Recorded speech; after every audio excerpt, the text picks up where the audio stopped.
So Brian Walshe was found guilty today, first-degree murder. I believe in the U.S. judicial system most of the time, but I think in very special cases, the innocent get convicted and the guilty go free. And I think this is a case of the former. I think Brian was framed and set up. I think his lawyer totally threw the case. I think that a good lawyer probably could have easily got him off. He had a good lawyer before she left. I kind of knew once I saw that happen. And once I saw that crazy plea, that's the most ridiculous plea in the world that Brian's lawyer had for him, that he woke up, saw his wife was dead, panicked, and killed her because they would have thought he did it. Didn't call 911, none of that stuff. So that is the most ridiculous defense. And I think that's why Brian didn't testify to that, because it was being forced on him after he was stabbed in jail and sent to a mental hospital. But we're going to go into the reasons I don't think Brian Walshe is guilty, and some information that isn't in the trial or wasn't in the trial, because I believe that if the jury were to hear all the information pertaining to Brian Walshe, I think they would have came up with a not guilty verdict. So let's go see what the jury didn't see. All right. So we're going to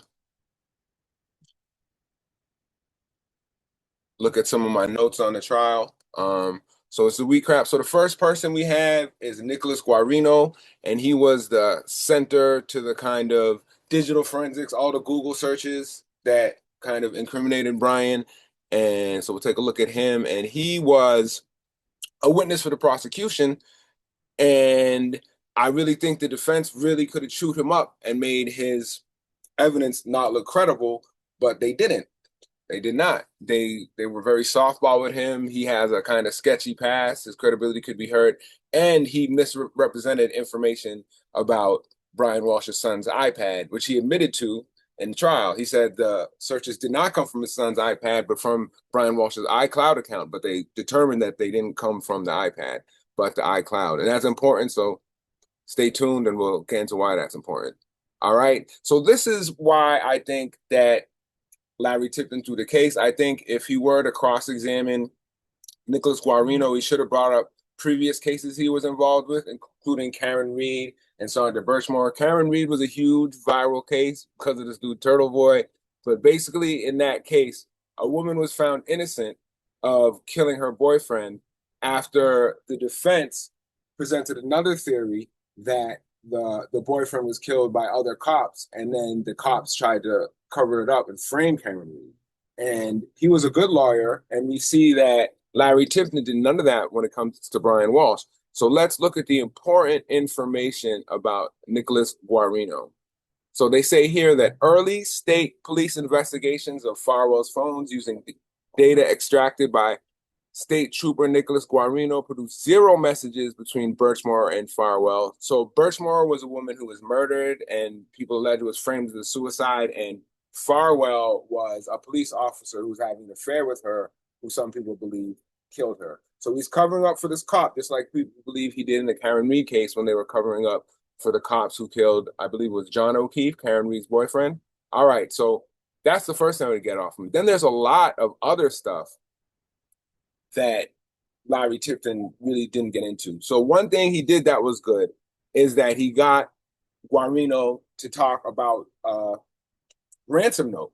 There was a ransom email sent after Anna went missing, and they didn't know where it came from. So on January 7th, 2023 at 5:18 a.m., Detective Schmidt received an email from Gmail account Richard Walker 9984 with username Richard Walker, which stated the following: we have so named Anna Walsh with us. We had a deal worth $127,000. She messed up. We have her here with us. If she doesn't pay the money, then she'll never be back. And we know that the police and the FBI are involved. Good luck finding us. Investigators questioned Brian why he did not contact law enforcement. Okay, so they actually found out that the emails did not come from Brian Walshe, so he wasn't trying to throw people off the trail. The emails came from Nigeria, which could have been done by someone with some cybersecurity expertise or some hacking expertise, which is very important to the Brian Walshe case. All right, so this is all really important here too about Brian Walsh's phone. Brian Walsh's phone is very important to this case. So investigators questioned Brian why he did not contact law enforcement about Anna being missing. Brian stated his phone went missing on December 31st, and that he emailed his mother and two business partners on Sunday sharing that information. Brian stated he found his phone in his 6-year-old son's bed on Monday the 2nd. So from New Year's Eve to January 2nd, Brian is without a phone. Okay? Now, your phone is the same Apple product that's connected to your iPad and to your MacBook or whatever Apple laptop you have. So Trooper Guarino and Trooper Keefe conducted a forensic review of the data extracted from the iPad mini that was given to Lieutenant Fanning by Brian. The review revealed on January 1st, Brian's cell phone was manually unlocked. The password for the phone was entered at 7:57. So while Brian's phone is missing, according to him, and he's letting other people know it's missing, someone is unlocking the phone. Now, his password is very easy. It's his birthday. And there's a lot of people involved in this case who we're going to get into who are involved in cybersecurity, hacking, and can hack a phone and put Google searches on it. The password for the phone was entered at 7:57 a.m., 12:24 a.m. All these times, Brian is missing his phone, 12:39 a.m. and 12:46 a.m. The review revealed some of the following internet searches on day and time. Now, we've all heard these crazy internet searches, but if you notice, all of these Google searches, except for the first one happens when Brian still has his phone, the day after Christmas. And so it says best date to divorce for a man.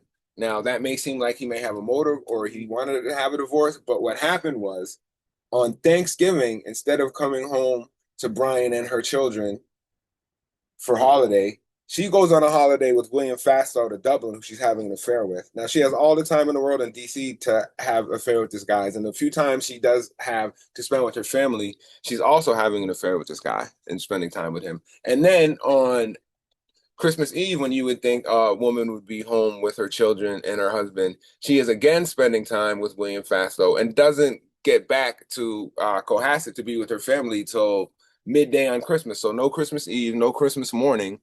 And I think Brian senses something's going on. So maybe he thinks she's going to divorce him. She's going to leave him for this guy. All right. So that's a possible explanation for that search. All these other searches, which are very incriminating, happen while Brian's cell phone is missing. And again, they said that the searches did not come from the iPad. So they either had to come from his laptop or his iPhone, right? And if they could have came from his iPhone and his iPhone's missing, someone else has his iPhone because it's being unlocked and opened during the time Brian said it's missing. All right, so all these crazy Google searches are all happening on January 1st when Brian's cell phone is missing. All right, and this is what he told investigators. On January 7th, Detective Schmidt, Trooper DiCiccio, and myself conducted an interview at 1:30 p.m. with Brian at his residence. Present during the interview was his attorney, Tracy Minor. Brian stated Anna arrived home on Friday, and she alluded to possibly having to leave early to head back to Washington, D.C. Brian stated he was using the bathroom late New Year's Eve night when Anna told him she had to fly back first thing in the morning, which surprised him. At approximately 6 a.m., Anna was preparing to leave, gave Brian a kiss goodbye, and told him to stay in bed since he had to get up with the children soon. Brian stated Anna was wearing a thin black coat, blue-gray hunter rain boots, and a black floral dress. Brian stated their oldest was awake and had Anna fix his iPad around 6:30 a.m. The Walsh's nanny arrived around 2:30 on Sunday to watch the children. So during this case, they can't tell you when Brian killed Anna Walsh. They can't tell you how Brian killed Anna Walsh. They don't have a murder weapon. They don't have a body. They don't have a witness. All they have are these digital forensics, which can be easily manipulated and are contradicted by the only one witness who saw Anna Walsh leave, which was Brian Walsh's son. So let's get into what Brian Walsh's son has to say. All right. So this is a police officer recounting what happened when he interviewed Brian Walsh's son. What the child stated was that the last time he saw his mother was surrounded around the events of him hearing a noise, waking up, coming downstairs, and seeing her on the couch underneath his blanket, which he left in the room overnight, She was dressed in a set of pink pajamas with red hearts. And as he was walking by the kitchen island, he saw his iPad. He picked up the iPad, recognized that it was malfunctioning or broken, not working properly, and he requested that his mom, Anna, fix the iPad for him. Once she fixed the iPad, he indicated that Anna went upstairs and changed into her real clothes, returning back downstairs, holding a brown duffel bag approximately 2 feet in length and a purse which he gestured to her wearing on her shoulder. He then stated that her taxi was here. He told her, "I love you." She responded, "I love you more." And she walked out the door to her ride.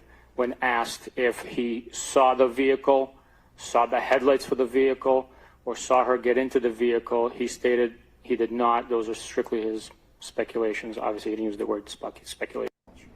What the child stated was... Okay, so that's what Brian Walsh's son said, right? So I know people are saying Brian Walsh coached his son to lie. That's a very elaborate lie. When he talks about what his mom is wearing, what she did, what happened, her going back upstairs, coming back down. That's a very elaborate lie. And for someone who had a 6-year-old younger brother once, it is very hard to get them to lie. I couldn't get my brother to lie to my mother about anything. He would always crack under pressure. He couldn't do it. And again, if they are saying that Brian killed Anna Walsh, how did he do it? Did he do it with a gun? There would have been a noise. Did he do it with a knife? She would have fought back. She would have screamed. There would have been a noise. So none of this happened. During the time they're alleging that Brian killed his wife, his 3 sons were in the house, and his mom was in the house, right? And he has neighbors. So it's hard for me to believe that that could have happened without the children being very disturbed. And there was an interview they did with Brian that they played during the trial.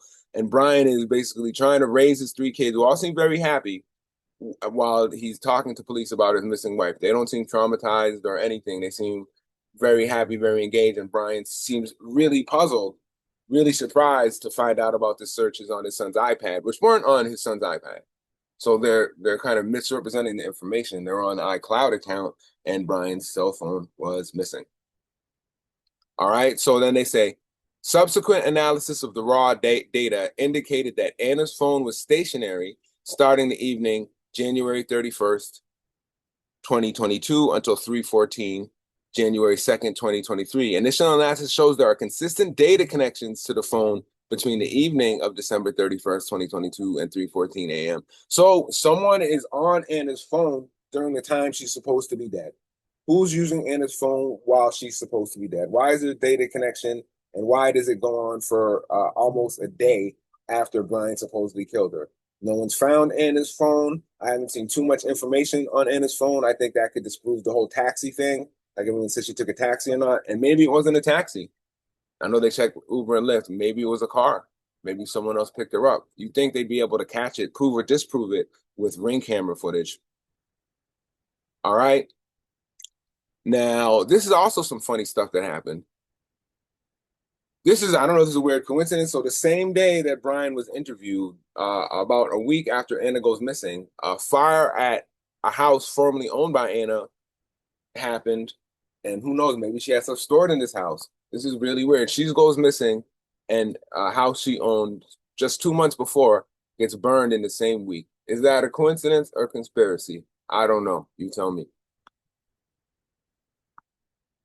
All right. So the other mistake I think Larry Tipton made is he really had a chance to put doubt in the mind in terms of there being other people out there who might want to see Anna dead or might want to help Anna disappear. And these people were involved at her business, Tishman Speyer, which is a huge real estate company with ties to Saudi Arabia, ties to OpenAI, ties to BlackRock. So it's a very powerful company. And according to some people, it's a very shady company. So there were 2 people who the prosecution called as witnesses from Tishman Speyer. One was Hugh Dunleavy, the head of security, and the other was Teresa Marchese, who was the head of human resources. And Larry Tipton really had a chance to bring up a very, very important case that could have really put some reasonable doubt in the minds of the juror, but he did not. He did not bring up this incident. He hinted at it, he alluded to it, he talked about the FBI, but he went into no detail. It was almost like he was scared to bring this up. And we're going to go into first, we're going to go into Hugh Dunleavy, who he is. So he was the senior vice president. He went on to be security director at Tishman Speyer for the building that Anna was working at.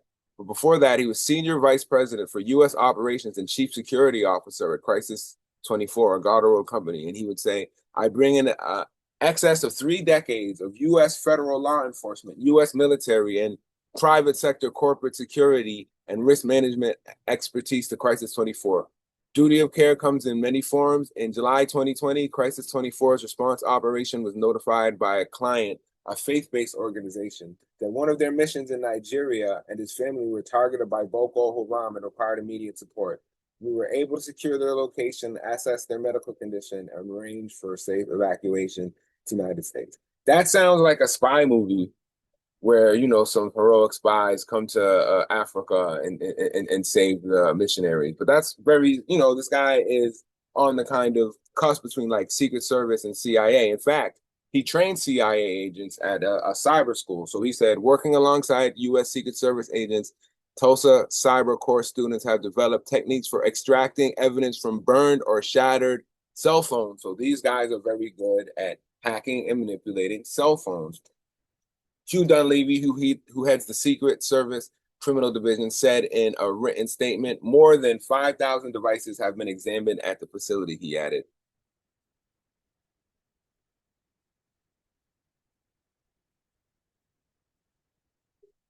All right, so they trained the CIA at this place. So they trained the CIA in cybersecurity. And remember, cybersecurity. Cybersecurity is a big issue in this trial. And they didn't really bring up anything to do with it. So he trains CIA agents, he's Secret Service, he works with the military, he flies to Nigeria to save missionaries from Boko Haram. This guy seems like a very qualified person until you found out what happened at the building of him and Anna Walshe. So I went over this in depth in my first video. Was Brian Walshe set up to hide his wife's spy ties? It was a major scandal. Should have been like Watergate, but it was swept under the rug. And Anna Walshe was connected to this major Watergate-like espionage scandal. So they say members of the tenant association in the Crossing building, which houses journalists and government workers in the upstate Navy Yard neighborhood near the Capitol, say they fear that Arian Herzadeh and Haider Ali will avoid a full public airing of their action that Walsh's employer, Tishman Speyer, is withholding scandalous details from them. Walshe was described to the New York Post as very forceful and shady in the handling of the aftermath of the scandal, even claiming to tenants on one occasion that she wasn't Anna Walshe in an apparent effort to duck their questions following the April 6th FBI raid that busted Ali and Tahirzadeh. So Tahirzadeh pled guilty in August to crimes including conspiracy, unlawful possession of large capacity ammunition, feeding devices, and voyeurism.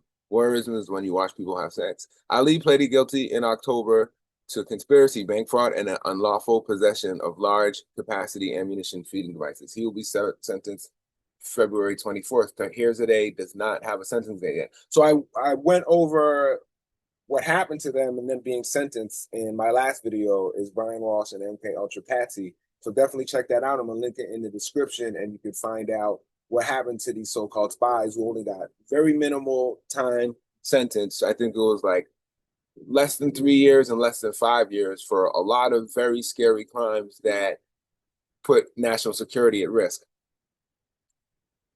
Many questions remain unanswered about the bizarre case in which the duo stockpiled tactical gear, weapons, ammunition, and surveillance equipment while providing free rent to a Secret Service agent and lavishing gifts and flashing badges in an array of local and federal law enforcement officers while claiming to represent the non-existent U.S. Special Police. So this guy, Hugh Dunleavy, who's this big expert, can't catch these spies pretending to be a fake police force who are defending and infiltrating the Secret Service and people who work in defense and intelligence in this building.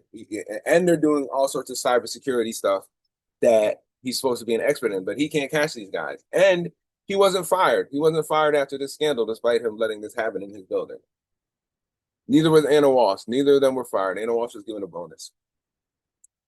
One tenant provided a post with the photo of what one of the imposters said was a master key code. So these guys have access to the whole building. How do they have it? Do they have a contact in security? Do they have a contact in management? Are they working with them? Are they working with Anna Walsh? A lot of questions.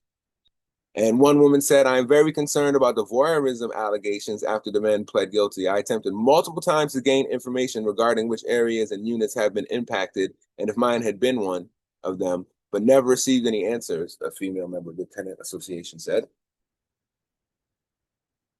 I believe that the management team, Anna Walsh included, here is doing everything they can to avoid sharing any information about the situation at all, even information not covered by an investigation, which makes me believe the information they are withholding could be considerably detrimental to them. A person who lived in a complex and was close to two men whom building management learned on when security issues occurred said that I was able to witness much of the infiltration's inner workings. They were able to establish audio and video surveillance in and outside their units, as well as other areas of the property. So Anna Walsh and Hugh Dunleavy supposed to be responsible for the security of this building, and these guys are running rampant, setting up surveillance, taping people having sex, uh, infiltrating Secret Service agents. Like, I don't know. I don't know. Are they in on it? They're either in on it or they're very incompetent. I know as a building manager, you're responsible for two things: collecting rent and making sure that the residents feel safe. And Anna Walsh wasn't doing either of those things because these guys were not paying rent. All right. They weren't paying rent at the crossing where she was managing, and she didn't notice. She started working there in February, didn't notice that there was tenants living there for 10 months who didn't pay rent and were giving away extra apartments and not paying for the rent there either. At times, Arian used cameras throughout the property to find me rather than call me. So these guys had access to security. So how did they, who was their inside man? One tenant who requested anonymity to share candid recollections about Anna Walsh called her a wolf in sheep's clothing, a very fake person who alternated before a power woman persona and a meek manner while seeking to shut down or placate inquiries about how Hayter and Tahir managed to score 5 units in the upscale building in which they allegedly failed to pay $222,000 in rent from late 2020 to spring 2022. Again, her responsibilities were collecting rent. She's not collecting rent. There's $220,000 in rent missing, and she's not making the residents feel safe. Yet, according to Teresa Marchi, she was still given a bonus. She was still given a bonus. She was not fired. Her performance was rated good, even though she had so many complaints, even though she was part of a national scandal where people were talking very badly about her. So we're going a little deeper into Arian Tahirzadeh and Haider Ali and why I think that they may be involved in cybersecurity. So within Penthouse 5, Tahirzadeh and Ali possessed, among other things, a Glock 19, 17 rounds, .308 caliber ammunition, 35 rounds of handgun ammunition. Unlicensed law gun components. So these are, you can get a lot of trouble. Like you have an AK-47 or a sniper rifle. Like that's years upon years upon years. Including a firearm barrel, weapon stock attachments, foregrip. So these guys are like assassin type spies. Like, why do they have all these guns? They also had, and this is important to my case, that Brian Walshe had his cell phone hacked and was framed with Google searches. So these guys had electronics devices, including a significant quantity of surveillance equipment, approximately 30 hard drive copying equipment, a computer server containing 6 modules, a machine to create and program personal identification verification, PIV cards, and blank cards with embedded chips, a currency counter, several subscriber information modules, SIM cards, and antennas. So these guys know how to switch in and out SIM cards, right? So not only can they hack your phone, they could take the SIM card out of your phone and hack it from there. So if anyone was able to hack, and these guys were arrested at the time, and they went missing. But I'm sure they had a bigger circle of other people in espionage who they were working with, none of whom have been captured. They're trying to make out these guys like they were lone wolves. They also had tactical gear, storage equipment, including clothing with police insignias, police parking placards, the latent fingerprint quit. So these guys are very good forgers. They're very into hacking people, cybersecurity, surveillance, a lot of shady stuff going on with people in the defense industry, people in intelligence, and people in Secret Service, all who lived in this building that Anna was managing. All right, so Tahir, Zadeh, and Ali used their false identification with law enforcement to obtain access to security footage of the crossing building. So Hugh Dunleavy must have given him the security footage, right? He must have felt either been in on it or fell for their trick. And if he fell for it, I think he should have been fired. I think Anna Walshe should have been fired, unless Tishman Speyer was in on it and Anna Walshe was in on it. So we're going to wrap up by looking at Brian Walsh's Twitter account, which surprisingly is also connected to cybersecurity and hacking, which is very weird. So Brian has a Twitter account and he never posted, but he followed a lot of people. And by seeing who he followed, we can see what his interests are and see how these interests kind of coincide with the scandal that was happening at the building his wife is managing. So he's managing a black hat conference producer that's a hacker. Homeland Security. Homeland Security was actually involved in the bust of the people at Anna Walsh's building. Info security. He's very interested in info security. Secret Service. Secret Service agents at Anna Walsh's building were being infiltrated and compromised and surveilled. They even gave them an iPhone and they would track them with that iPhone and they'd be with like Joe Biden or whoever they were protecting. So they're able to keep track of not only Secret Servicemen, but also the people they were protecting. Then we have security news. We have DEF CON, that's another hacking conference. We have Cybersecurity and Infrastructure Security Agency, Department of War, Center for Internet Security, Black Hat, more hacking, more cybersecurity, NSA cybersecurity, U.S. Cyber Command, more security, more security, more security. Okay. All right. That's my case. I think I would have won. I think I would have convinced the jury that Brian Walshe was not guilty, if anything, by bringing up a reasonable doubt and showing that Brian Walshe didn't necessarily make those Google searches. So he also could have called a cybersecurity expert as a witness. He called no witnesses. He could have called Brian Walsh's son. He could have called Brian Walsh's mother. He could have called the people he emailed about the phones. He could have called a cybersecurity expert who said, yes, it's very easy to hack a cell phone or an iCloud account and make Google searches appear, casting reasonable doubt on the only incriminating evidence they had. But Larry Tipton was paid by the state of Massachusetts, not Brian Walshe. He threw the case. I knew he was doing the case when he put out that ridiculous defense of Brian panicking and dismembering his wife's body when he found out she was dead. But that's it. That's my point. I'm down to argue with anybody. I know a lot of y'all think he's guilty. Hopefully y'all watch this whole video and take my points. And if you want to dispute any of my points, please argue with me in the comments and like and subscribe and check out my previous 2 Brian Walshe videos, which I'm going to link to in the description. Peace.